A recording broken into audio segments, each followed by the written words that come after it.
Hey guys, Darren here. Welcome to Mayhem Country Living. How about that?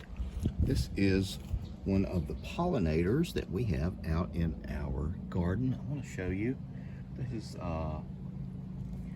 the super squash, pretty much. And I have been picking leaves. I have been thinning.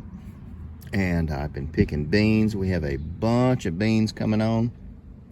And I have been doing some housekeeping. The plus side and the downside to mixing your beans and your tomatoes. I will say, initially it is ideal because you have a great trellis system if you're using cages and all that stuff. And you can see the wire in the back to go up.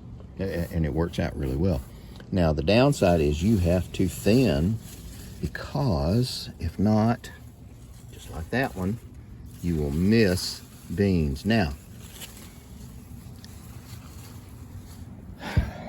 with plants, like the beans are the babies. And as long as they have babies hanging on the vine, they think, oh my goodness, my job is done. I've been a good bean. And they quit producing.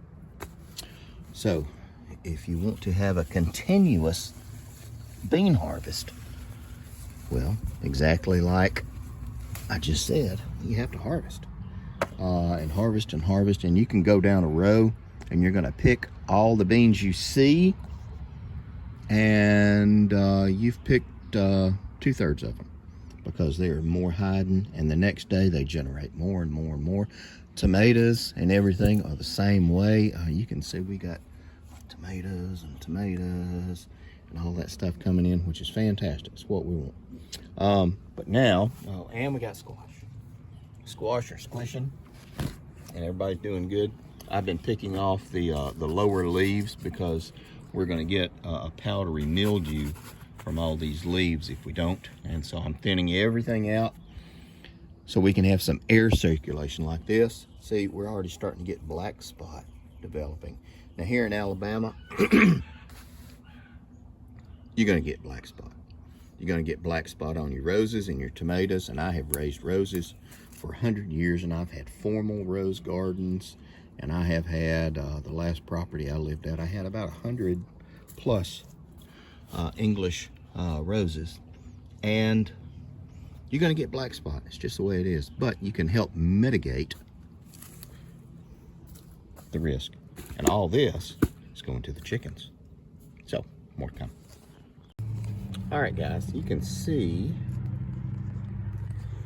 what we got. These are the leaves off the tomato that have become diseased.